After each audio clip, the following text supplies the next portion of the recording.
Good afternoon and welcome to the Columbus Metropolitan Club. We're streaming live from the Boathouse at Confluence Park. We also are welcoming an in-house audience today for our forum. And it is the first forum of the Columbus Metropolitan Club's new fiscal year. And I cannot pretend that I'm glad to close the books on what was at least the first few months of 2020. So we are live streamed today thanks to our live stream partners, the Columbus Dispatch and PNC. We also would like to thank those of you who purchased virtual seats for today's forum.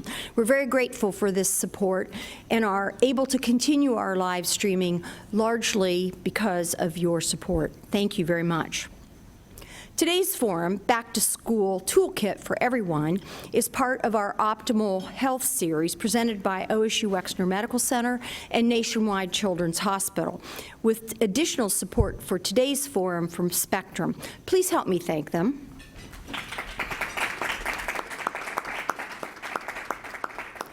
For many folks, school and work are returning, but nothing's normal. And how can we stay resilient? Well, flexibility is the key, and strategies for maintaining good physical and mental health while coping with an ever-changing reality are essential. Our panel today will discuss how to approach the many challenges and what a toolkit for wellness looks like at home and at work and today. So maybe we should ask, what's in your backpack? So let's welcome Superintendent of Columbus City Schools, Dr. Talisa Dixon. Thank you, Dr. Dixon, for being here. Clinical Director of On Our Sleeves at Nationwide Children's Hospital, Dr. Parker Huston. Dr. Huston, thank you. Family Ambassador for Ecole Kenwood PTO, Amanda McClafferty. Amanda, thank you.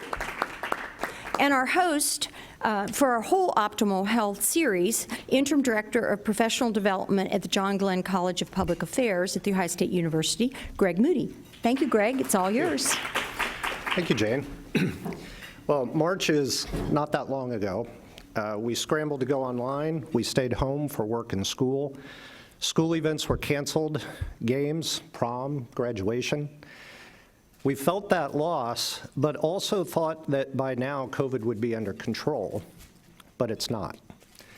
We want to get back to normal, back to school, but that's balanced against our anxiety and fear about coronavirus. On top of that, unresolved issues of systemic racism and an economic downturn add to the stress many families are feeling. These feelings build up, welling up in us like grief, sometimes spilling over as anger, denial, sadness. As parents and educators, we want to tell our children it's okay, but they sense we're unsure. What do? How do households build resilience today to navigate through uncertainty going forward? As a parent of a high school junior, I am so glad to be here with this panel. Please reintroduce yourself, say a little bit about your official role, but I also hope you will reflect on your personal experience with resiliency and offer your best advice to our audience. Dr. Dixon? Thank you. Talisa Dixon, Superintendent, Columbus City Schools. This is, if we stated over and over, unprecedented time for our students and our families. But for me personally, when I think about resilience, how do we bounce back? How do I ensure that our students and families and our teachers, our staff, still have hope? Hope that there is going to be a cure, hope there's a better tomorrow, hope that when we open up our doors for our students, that our students will feel good about coming back. And so for me personally, when I think about what has happened the past months for me, it has been some tragedies. You know, it's a little tidbit. My father had been dealing with prostate cancer for many years. I received a call and I had to return home to Oxford, Mississippi on March 6th, and my father passed March 8th. And so I had to come back to Columbus, and the schools were closed, and had to still have a smile and speak a message of hope. and instill into our organization that we will get through this, even though I was personally hurting and grieving. But that's what our kids do. Our kids are going to come back hopeful. They're going to come back with goals, dreams, and aspirations, and we have to make sure that there's a safe environment, a safe place for them to talk about the things that they've endured these past few months, and we'll talk about those, but also that we understand that everyone has faced some sort of traumatic experience with this, if it's of our adults or students, but we together can get through this, and we have to have empathy and understand that everyone across this country has faced something we've never seen before. But together, that's what makes us stronger. Together, we recognize what has happened. When we return back to our schools, we talk about it and we have those conversations, because building relationships and talking about what has happened must happen first before we start teaching math and science and social studies and English. So we have a job to do our first day when we return, and that is to just get in there, build those relationships, talk about what's happening, and tell kids that we're glad you're back, even in front of a computer for our students in Columbus City Schools. But we are here, and we're going to get through this together, and that's what I'm most excited about. It's fantastic. Thank you. Dr. Huston. Yeah, really well said, Dr. Dixon. So I'm Parker Huston. I'm a clinical psychologist and pediatric psychologist at the Children's Hospital here in Columbus. And I'm also the clinical director of a program called On Our Sleeves, which is a program that's really hoping to lead a movement across the country to demystify and bring more awareness to childhood mental health in general. And we're doing that through providing as much free education, resources, activities, and public speaking engagements like this to just bring more awareness and to provide resources to anyone who's willing and interested in listening and participating. So we partner with local, regional, and national partners to create really interesting and hopefully attention-grabbing resources for parents to use at home, and I'll talk about some of those maybe in a little bit. We also partner with some educational groups to create materials for teachers to use in classrooms, and I feel like that's been where my mind has spent a lot of time leading up to the school year, is trying to help teachers be prepared for teaching in a way that none of them have ever done before, and most of them were not prepared for. And so I've kind of been wearing two hats over the past several months, because I do have a 7-year-old and a 4-year-old who are at those school ages where they're confused about why am I not going, and why am I going to go sometime, and why is it not safe, but some things are safe, and how am I going to get to know my friends and teachers this year. And so on the professional side, I'm trying to think big and trying to think about how we can reach the most people possible, and how to provide lots of information to families and teachers about preparing kids to be more resilient and more prepared for a strange school year this year. On the home front, I'm trying to manage, 2 kids and help my wife to navigate through all of this while working. And so I think that's given me a really unique perspective that hopefully has helped me in my work and helped me in developing and answering some of the questions that have been posed to me.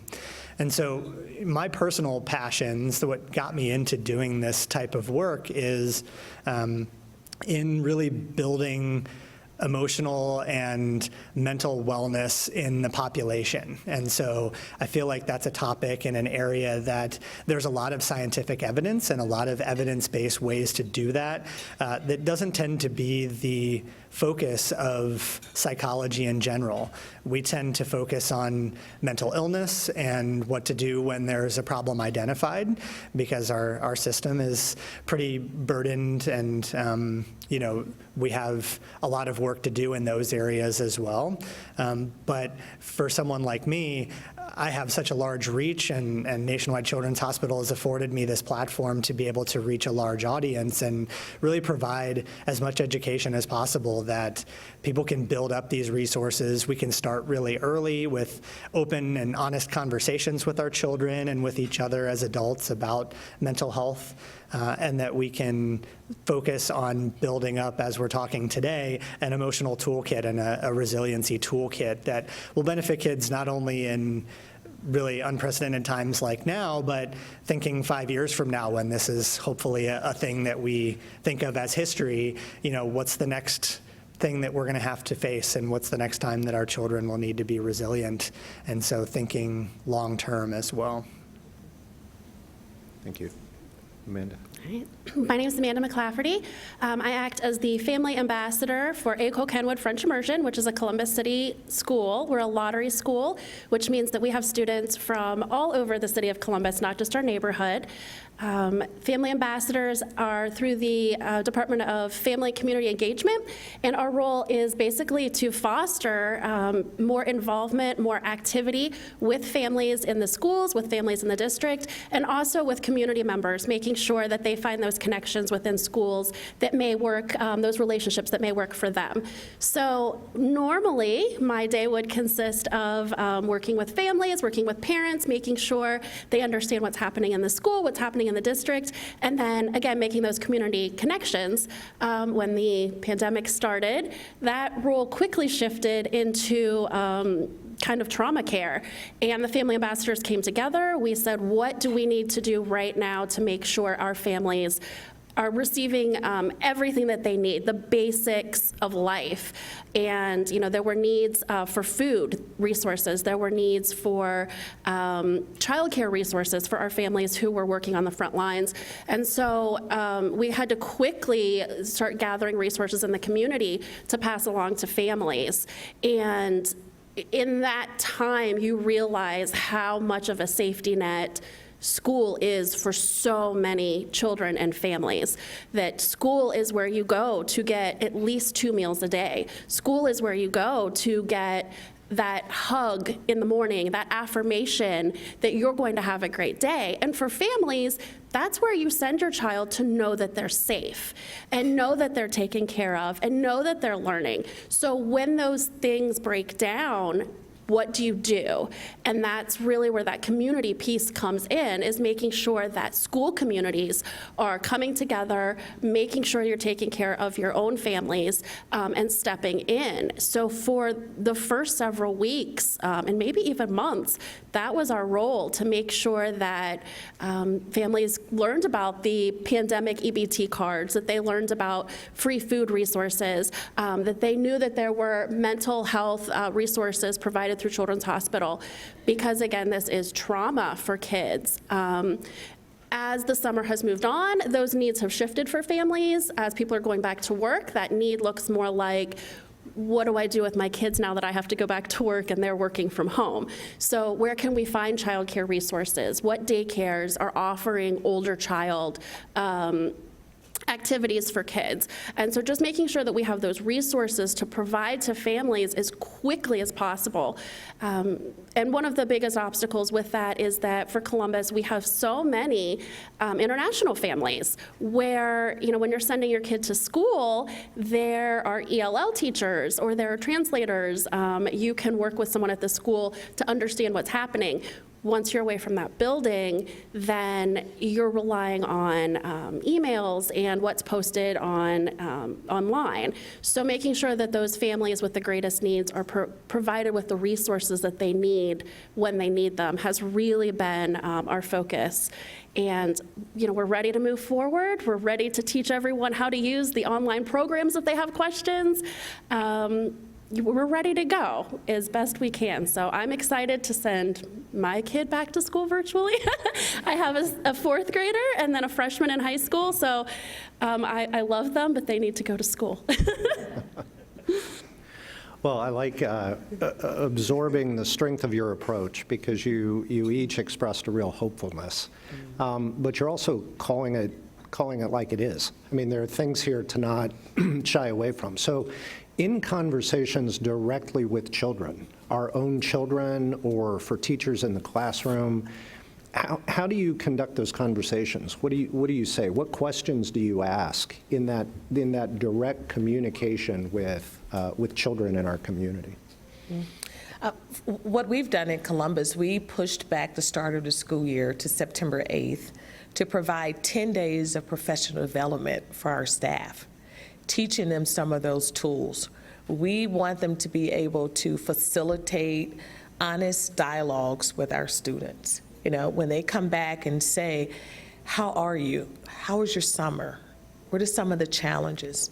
You know, what do you want to talk about? For Columbus City students, it may be, let's talk about the racial injustices that we've seen, right? The riots, the things that is happening right here in the city. Let's talk about it. And we have to make sure we get our teachers the tools to talk about it, right? And how to respond. Our students have to talk about those things. And we cannot expect that they come back to school without those questions. You know, our teachers are so important to our students, even though our families are our first teachers, right? Our parents, they have relationships, trusting relationship with their peers and with their teachers. So when all of this was happening across our city, across the United States, we saw the COVID, with this coronavirus, and then we saw all of this racial injustices happening. Usually students can come back to school and say, hey, what happened? Or teachers can plan a lesson to talk about it. That didn't happen. So we have to be able to say, we're going to talk about, race. We're going to talk about mental health. And some families, it's taboo to talk about mental health issues, right? So we have to confront those, up front and be honest and say that we're going to talk about it. We're going to have honest dialogues. I may not have all the answers for you, but at least you're going to be heard. And the same with our adults. How do we make sure that we have a platform for our adults to talk about their challenges? Our teachers, because there are a lot of fears when we talk about this virus, and how to make sure that our students are still learning. As a superintendent, we were saying, okay, we're going to move to this online platform. We have to make sure our students are still learning math and science and social studies. But the other piece is, are kids really ready for that? Or kids dealing with trauma, and we have to deal with our families and making sure our families and kids are safe and have those basic needs like food, shelter, and all that, and then learning comes, right? So I think, to start, have those honest dialogues with our families and our students, and then we can, and maybe use some of those dialogues to have an educational experience, right? And have students maybe, hey, let's write a song, let's do some political cartoons. Let's do some things that we can, that would help as Mr. Huston said, Dr. Huston said, that would help students cope not just now, but in the future. So I think those are some things that are important for us. Yeah, certainly. Yeah. Right. I think I'm going to recruit Dr. Dixon to come work for us after she finishes her time with the schools, because that's right on what we as mental health professionals think, which is, we were talking offline before we got up here about trying to find a few silver linings in all of this, and they are there. They're kind of hard to see right now, and they're overshadowed by some of the challenges that we're facing. But if we step back and look at some of those silver linings, one of them is that there is so much more focus and energy being placed on relationship building with our children and our students right now across the country for many different reasons. And, just having those 10 days of professional development before school started, it's not something we would have ever wished to have to do to delay the school year and have them learn these things. But those are skills that will benefit students this year, and it'll benefit students next year, and the teachers will feel more empowered to ask difficult questions that maybe they used to be a little bit shy about asking or not know how to respond very well. And we're doing the same thing for parents, which is we have to be talking with our kids, and we shouldn't lead off with, what are you scared of? We should lead off with, what are you thinking about all of this? What are the thoughts that come into your mind, or what stands out to you? And if it leads to concerns, then it's appropriate to talk about them. But one of the amazing things about children is resiliency in a natural form. And we can harness it, we can teach it and improve it and help them carry it into adulthood. But children in general are incredibly resilient, and they're still learning how to navigate the world. And so, I'm amazed sometimes when I ask kids, what are you thinking? And I think I have it in my mind that I know what they're going to say, and they'll say something totally different. Like, I've kind of liked staying home and having breakfast with you every day. And it's like, oh, okay, well, I was thinking you were going to be upset that you're missing your friends and your teachers, but, talk about a silver lining. So, as Dr. Dixon was saying, I think, the most important thing that we can do is just give kids that safe place to talk about all of this and provide them with room to express both positive and negative emotions, and to know that that's an okay thing to feel right now, and that we're all here as adults to help them through these difficult times and to teach them new things and to sometimes highlight the positives when they're hard to see. One of the things we've tried to do with parents is offer weekly, they're called face-to-face meetings, family and community engagement meetings for families that they can join in on online. They can ask questions, they can get information about what's happening moving forward with the district. And one of the biggest pieces to that is starting out by thanking parents, thanking them for asking the questions, for being concerned. They're worried about all of these little pieces that are coming together, and, are we spending too much time at home? Are we spending too much time at school? And they're so worried and so concerned, and just saying, you know what, that's a good thing that you're concerned. That means you're thinking about your child. You're putting your child's needs first. Just by acknowledging that, it can calm so many feelings for families. Even if we don't have the answer to the question, just saying, you're doing a great job. This is really hard. This is really demanding. And you're doing it. And you're showing your child that even though things aren't going as planned, you can still make a path for yourself. And so going into the start of school with that attitude that, you know what, this doesn't look how we want it to look. This doesn't feel how we want it to feel. But we're going to show up with a good attitude because that's our job. Your teachers are going to come to you with everything you need, and you're going to show up with a good attitude. That alone takes the child into a different place, into a different mindset. So just working with families and talking to them and calming their fears is so important because we have so much on our plates as parents, and we don't want to mess up. These are our perfect little beings. We don't want to mess them up. So that approach that we get to talk about this, it's okay to be scared. It's okay to show your child you're scared. But the way that you react to that is much more important than the feelings you're actually having.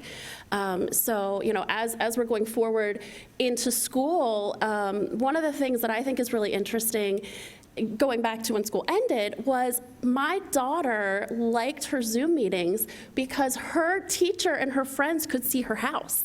She could hold up her cat. That personal connection actually means a lot to some kids, that they're letting down this wall and letting their community, because it's their school community, they're letting them into a bigger part of their life. For some teachers, that gives a lot of insight into behavior or the way a child behaves, just seeing their home environment. That actually, while it may not be great, it's a plus because teachers are gaining information. So this is another opportunity for teachers to get to see, how is my child at home? How is the student at home?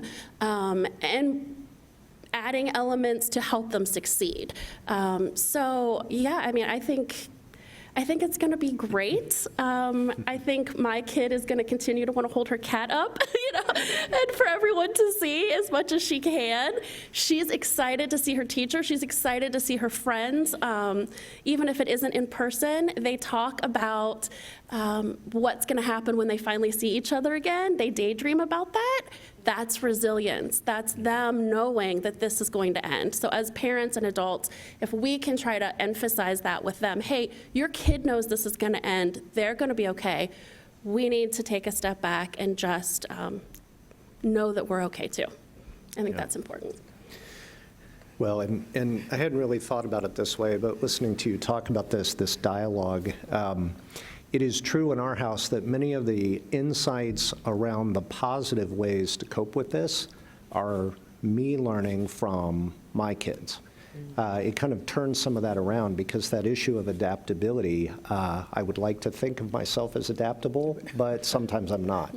And I think kind of learning that being a dialogue and not an instruction is so important.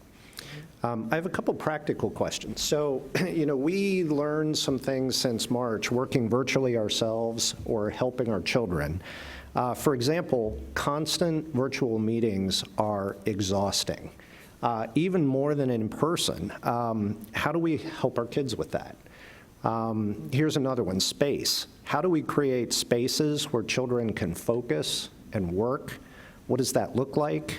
Technology. Not everyone has the same access to reliable virtual tools. How do we compensate for that and achieve equity and access to education? So kind of what are some of those practical things to solve for that we can do in our own homes to really address whether it's exhaustion, or do you have a space to work, or how's the technology going? What are some thoughts on that? Yeah. Well, I'm a huge please, go. advocate for letting your child pick their space to learn. And that's something that we have pushed at Ecole Kenwood. If your kid needs to be at a table with posters and that set up space for them and sitting, if that works for them, that's what you should do. I have a kid who likes to sprawl out on the floor, and she sets her laptop up and she lays there.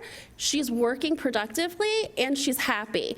That's the space she should be working in. So really knowing your child. If you have a kid who needs lots of breaks, then they need to be doing jumping jacks, in between Zoom sessions, or you need to find some outlet for them, because they're not going to learn unless they're getting those breaks, unless they're learning in a way that works for them. At school, our teachers modify that learning all day long, and they know what each child needs. So this is a learning curve for parents and for kids, how to self-regulate, how to know when you're tired, how to know when you need a break. Those are good skills to have. So find that space for your kid. It doesn't have to be, you don't have to turn your living room into a home office. I have a plastic tub with all of my child's things in it. She can pull it out, she can put it away. It's hers, it's her space, they're her things.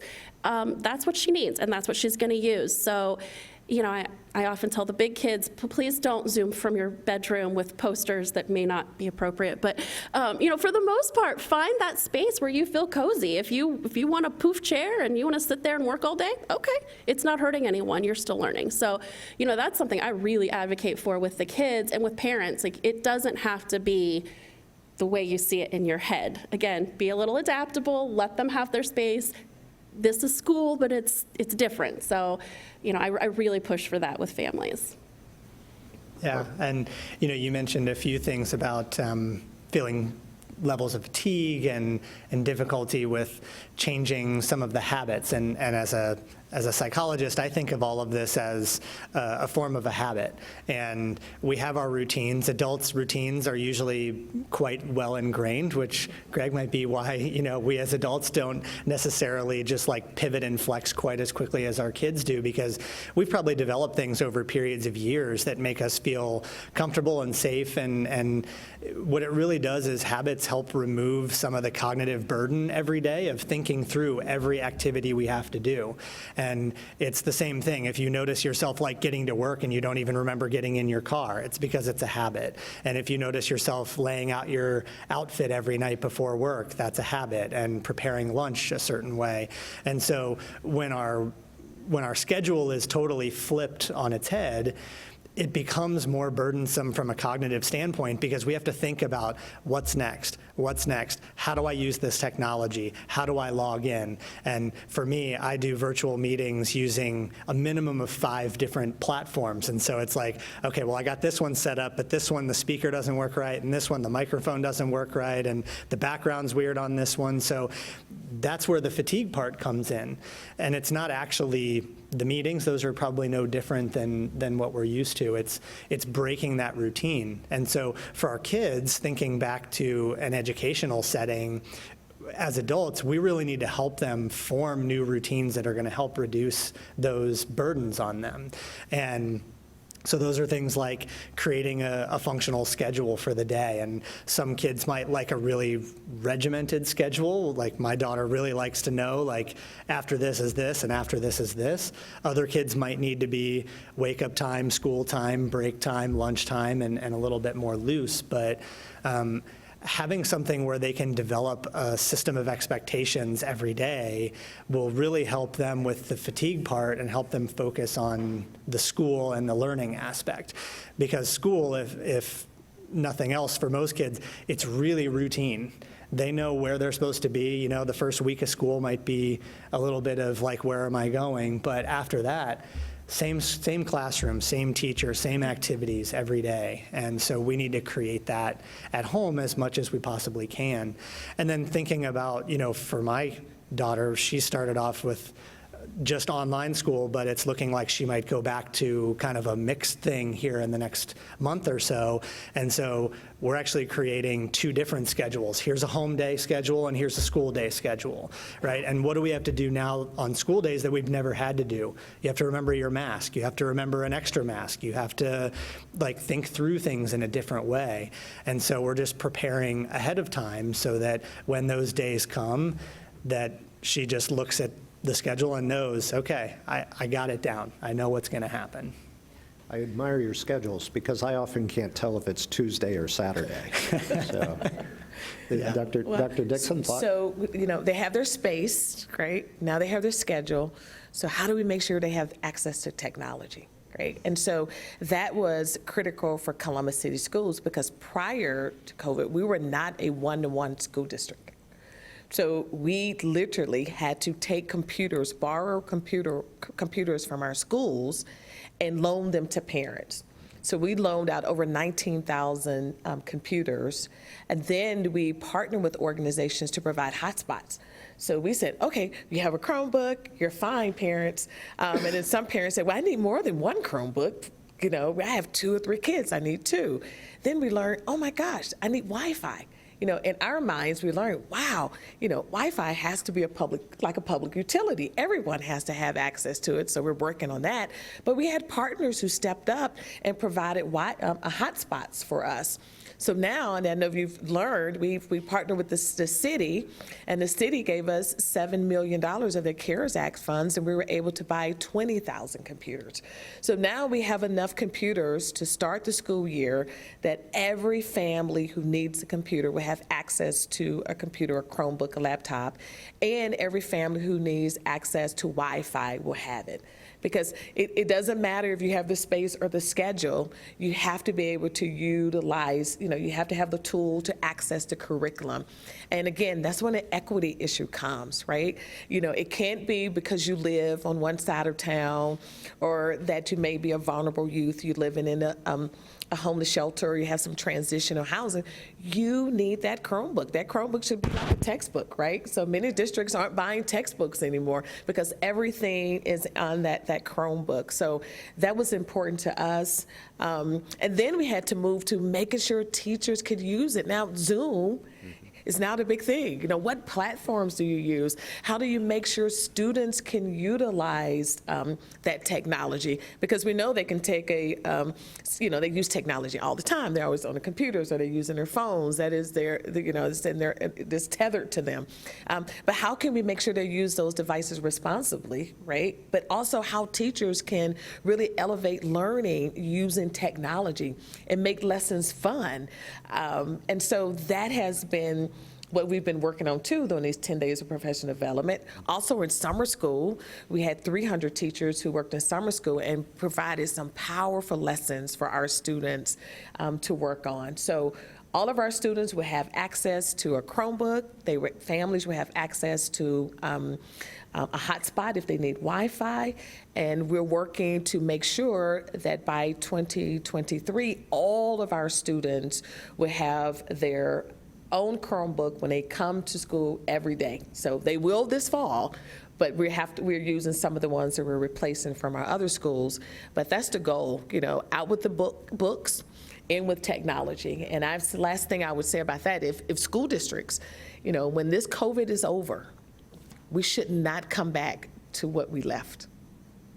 We have to use this opportunity to, you know, to have a better outreach and build relationships with our parents, our local partners, and learning is going to look very different from our students moving forward. And so we're looking forward to the opportunity to really leverage technology and leverage this opportunity to make learning more fun, more engaging for our students and our families.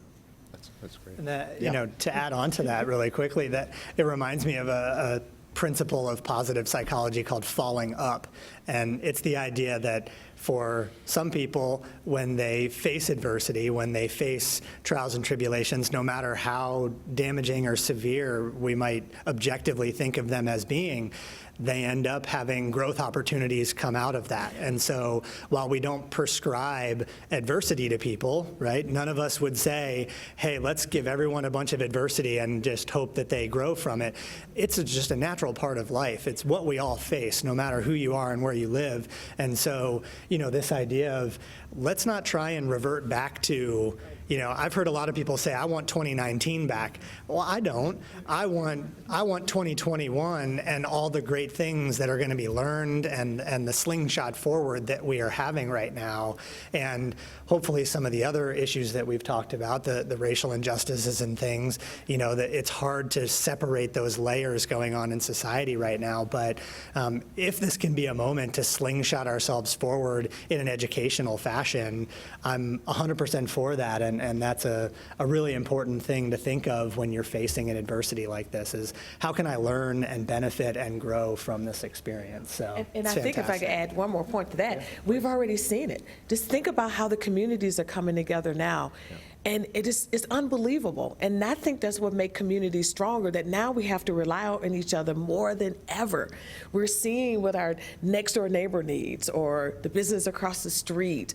I mean, I think we're becoming stronger because we're having to rely on one another in a very different way that I think is even more impactful than the past. So I think that's the power of communities, power of partners, that you identify an issue, a problem, and you work on it together. Dr. Dixon, do you mean that we're stronger together? We're stronger together. Yes. Well, you know, there's nothing for me as joyful as watching our teachers, so we communicate with an app, the teachers at the school. Nothing is as great as seeing them figure out how to use a new piece of one of our online platforms, the pure joy of them texting out, you guys, this is so cool. I can't wait to share this. I can't wait to do this.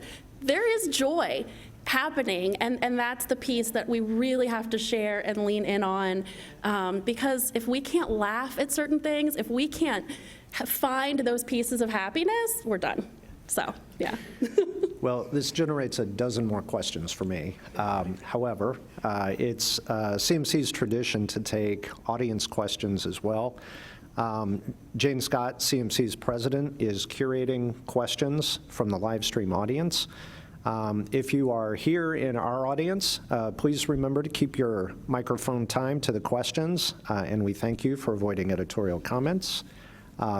Jane? our first question. We do. We have a question from Tina Pierce. As some districts across the nation innovate to respond to COVID-19, how do you see some of those elements of innovation, such as virtual learning, remaining in our school systems in the future? And I know you've addressed this to some example, but maybe there are some other examples. Well, thank you, Dr. Pierce, who's one of our wonderful board members. And one of the things that we've been challenged with is making sure that learning is not the same, right? So we have courses that we are seeing now that will be better suited possibly working online, right? We can mix a little online courses with some practices at home. So I think it gives us an opportunity to do more blended learning and outreach.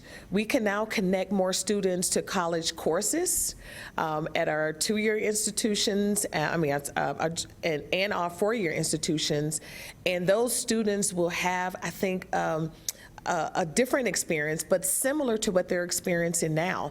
So I think it's going to allow us to have a broader outreach, allow our students to connect with students across the United States. We did a little bit in pockets before, but this now, it just opens us up to having more innovative discussions, innovative outreach, and really leaning on other partners like our hospitals, right? So we think about how can students have internships, right?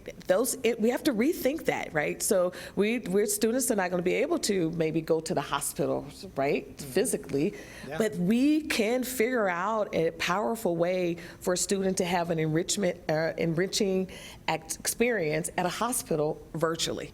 We have telehealth now, right? How many of us now, we're meeting with our doctors on the screen, is unusual, but I think we use what we're learning to make sure that the future of this work and these experiences for our kids, we're using that technology to move us forward. Yeah, I would say that the normalization of technology use in education is, we've always used some forms of technology, but it's making years of gains in a short period of time out of being forced to do it. And I think, as you were just mentioning, teachers are finding that there are certain aspects of it that aren't so scary as they seemed a few months ago, and that they're really benefiting from it. They can reach students that might not be able to attend school in person, right? I think of some of my friends in the hospital who are, in the, the cancer units or other units where historically they had a teacher show up to the hospital periodically to try and do some education. Well, what are some opportunities there for kids who might be homebound for some reason?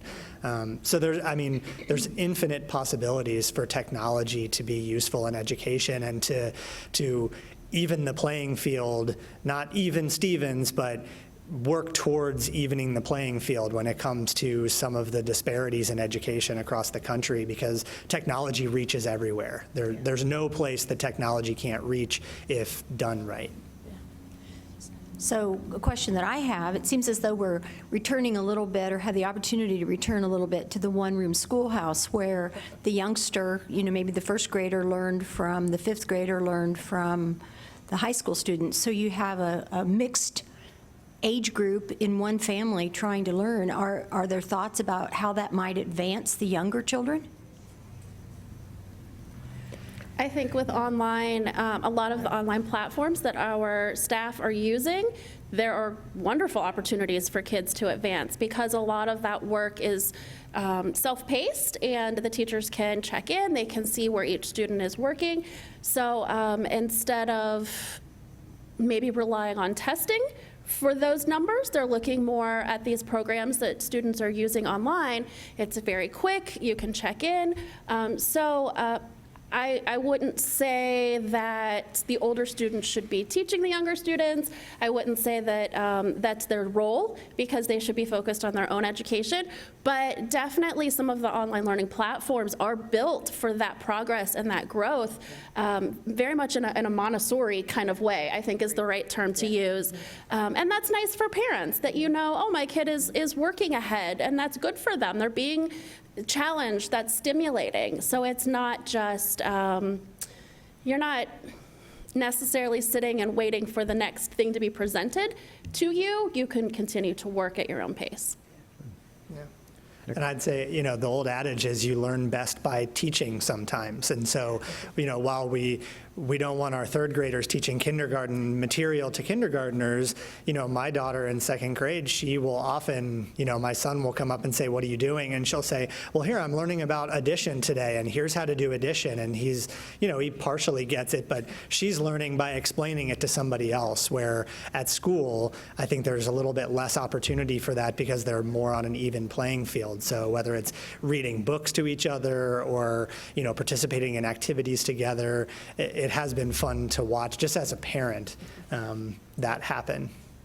We have a question from the audience. So building on your concept, Dr. Huston, there, you said falling up. Yeah. That's something as parents, I think we all have to learn to let our children sometimes make a mistake because the lessons can be great from it. But as someone who grew up in a different generation, technology has certainly changed the way kids communicate already. Yeah. And I can say for sure my childhood, the formative years of high school, interacting with people in person was such a key part of me learning who I was and how to develop as a human being. As a parent of a teen now that is sitting in front of a computer for classes, what practical advice, what suggestions might you give to a parent on how we can help nurture some of that opportunity for kids to replace that screen contact with their friends? They're seeing them all around like the Brady Bunch on their screen, but how are they seeing one another in backyards and on the marching band field and in other places where they're used to interacting, and that's how they learn about themselves? Any practical suggestions you could offer to a parent? Yeah, sure. I've been thinking of the same things. I think, that idea of socialization is one of the main reasons why we're eager for kids to get back into school whenever it's humanly possible. And practical solutions for when you're at home, I would say a couple things. First of all, making sure that school time and those school virtual meetings are not the only times that they're connecting with friends on more than just a texting level. And, I think of the different levels of communication where, typing, texting, Facebook, Messenger, that's dating my age a little bit probably, but, TikToking back and forth, if you will. But, those are different than a one-on-one or maybe a 3 or 4 person virtual meetup where maybe they're working on a project together, or maybe they're like, let's do homework together this afternoon, and we've got this project that's due, so let's talk for a half an hour on what we're going to focus on, because the real part of school that's important from that standpoint is not only learning who you are, but also getting ideas from other people and, understanding how to work as part of a team and how to work as part of a general student body. And so replacing a little bit of that with outside of school contact is important. While the weather's nice, I've also encouraged, go for a jog together, or if you're someone who plays sports, you can throw a football from more than 6 feet apart and, don't lick your hands after you throw the football back and forth. But, there's a lot of sports going on around the country right now too. And so there are some safe ways that kids can engage with each other without having to be tight-knit in a classroom where they're, really close up with each other. So I just think creatively as parents about how to push them in those directions for now. So Robin Randall asks, how can designers and architects help support schools in this time to help the slingshot forward happen? You mentioned the slingshot event. How can architects help? Oh, wow, that's a great question. I know we are going to, we just finished a process with Battelle for Kids, and that is looking at what do we want for our future of our students. What does a Columbus City Schools graduate look like? What are the hopes and dreams and aspirations we have for our students? And part of that is we're going to move to a phase of how do we redesign our school. What are our spaces? What should that look like? And I think the timing is so right for this conversation. And I think what they can do is help us imagine, what could schools look like? What do we need now? How could we get out of desk and rows? And should we be at tables and computer stations or whatever that looks like? I think that will be an opportunity for us to have those experts to help reimagine. I mean, when you walk into Nationwide Children's Hospital, that place is amazing. You know, you walk in and you don't realize you're in a hospital, right? I think we have to think about that for our school spaces. Now that we're learning that kids are creating their own spaces at home to learn and they're creating their own schedules, how can now we take that into a school building now, and we have students created, they create their spaces, they have different schedules, and we're not going to school from 7 to 3, I think we can use this as an opportunity to really leverage and say our schools of the future should look like this because we've learned, that's that slingshot, we've learned from this experience that we need something, and students want something, and we need something very different. The days of the computer lab are over. Gone. That computer lab needs to be in every classroom. It needs to be incorporated. I think flex space is a beautiful thing in schools. Some of our new buildings have these wonderful flex spaces that are an extension of the classroom, but can be used however the teachers see fit. And that's really cool to see it happen, to see breakout sessions, to see students rolling paper along the floor and working, I'm in an elementary school, so this is what I say. But to see that creativity being used and that technology being used right there. You're not going to the art room necessarily to do art, although art rooms are great. You're not going to the computer lab just for computer. So every room can be an art room. Every room can be a computer lab. You're really bringing all the pieces of education to you instead of breaking them out and going to different places. I think that's what's important. Flex space, flex space, flex space. Yeah. And that, from the standpoint of, there's a little bit of you don't know what you got until it's gone when we come to schools right now, because I think, parents have always thought of, I send my kids there, they learn some stuff, they come home, and hopefully they learn enough to get to do what they want in life. But now that we're not able to attend school in a typical way, I think we're all realizing how crucial school is to our children's development. And so when we think about redesigning what a school means, we're thinking about the health implications, right? The physical health implications of them not going to school. We're thinking about safe spaces for kids who don't have safe spaces outside of school.